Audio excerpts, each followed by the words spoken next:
বেলা ঘরে এসে দেখি বোন কি সুন্দর নরম পরোটা, নরম গরম একদম পরোটা আর সুন্দর একটা আলুর দম বানিয়ে দিয়ে দিল।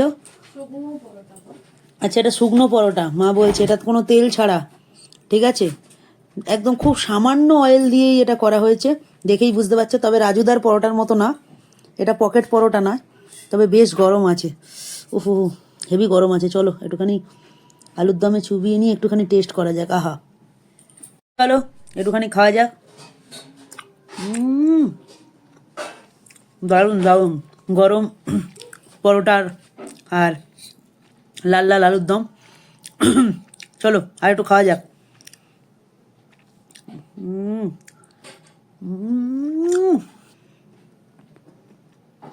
দারুণ টেস্ট। আর একটু খাই আর তোমাদের একটু দেখাই। এই যে দেখতে পেয়েছো, আহা, নরম গরম। ধনে পাতা দেওয়াতে ধনে পাতার যে একটা আলাদাই গন্ধ বেরোচ্ছে কিন্তু। সেই লাগছে, সেই দারুণ দারুণ। Thank you, thank you. চলো সবাইকে টাটা টাটা।